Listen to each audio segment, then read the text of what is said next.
PM Narendra Modi ने Germany के chancellor Friedrich Merz से गुजरात के गांधीनगर में मुलाकात की, जहां दोनों ही नेताओं के बीच द्विपक्षीय संबंधों को मजबूत करने के लिए वार्ता हुई। जर्मन चांसलर सीधे गुजरात के अहमदाबाद पहुंचे, जहां से वो गांधीनगर स्थित महात्मा मंदिर में पीएम मोदी से मिले।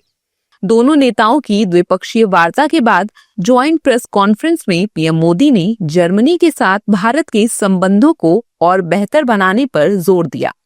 पीएम मोदी ने कहा कि स्वामी विवेकानंद की जयंती के दिन चांसलर मर्ज का स्वागत करना उनके लिए सुखद है।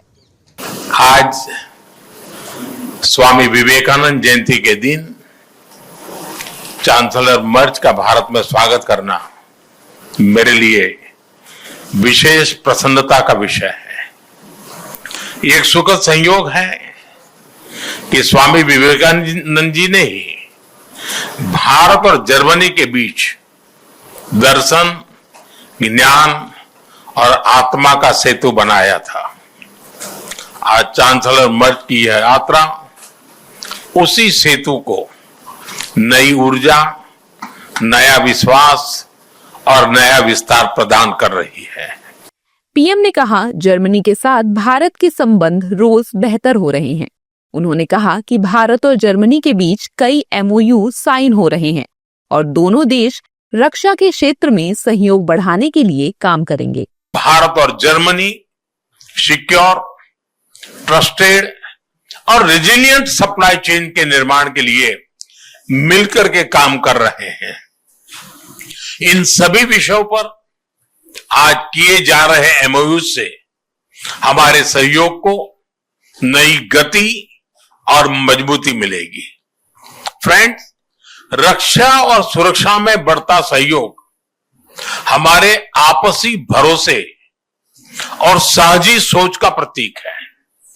रक्षा व्यापार से जुड़ी प्राथमिकताओं को सरल बनाने के लिए मैं चांसलर मर्ज का हृदय से आभार व्यक्त करता हूं। हम रक्षा उद्योगों के बीच सहयोग बढ़ाने के लिए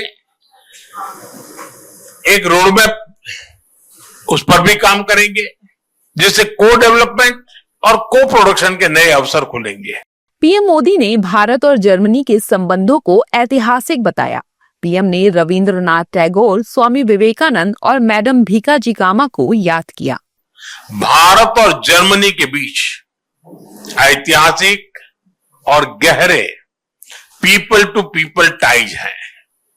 रविंद्रनाथ टैगोर की रचनाओं ने जर्मनी के बौद्धिक जगत को नई दृष्टि दी। स्वामी विवेकानंद की विचारधारा ने जर्मनी सहित पूरे यूरोप को प्रेरित किया और मैडम कामा ने जर्मनी में पहली बार भारत की आजादी का ध्वज फहराकर हमारी स्वतंत्रता की आकांक्षाओं को वैश्विक पहचान दी। आज हम इस ऐतिहासिक जुड़ाव को आधुनिक साझेदारी का रूप दे रहे हैं। माइग्रेशन, मोबिलिटी और स्किलिंग बढ़ाने पर विशेष बल दिया गया है। इसी ज्वाइंट प्रेस कॉन्फ्रेंस में जर्मन चांसलर फ्रेडरिक मर्ज ने भी भारत और जर्मनी के बीच संबंधों को और मजबूत करने की बात कही और पीएम मोदी को गुजरात बुलाने के लिए शुक्रिया कहा। इस वार्ता से पहले चांसलर मर्ज पीएम नरेंद्र मोदी के साथ महात्मा गांधी के साबरमती आश्रम पहुंचे थे, जहां उन्होंने विजिटर्स बुक में नोट भी लिखा। इसके बाद दोनों ही नेताओं ने अंतर्राष्ट्रीय पतंग महोत्सव का शुभारंभ किया। दोनों राष्ट्राध्यक्षों ने साबरमती रिवर फ्रंट पर काफी वक्त गुजार कर पतंग भी उड़ाई, जिसकी तस्वीरें सोशल मीडिया पर छाई हुई हैं।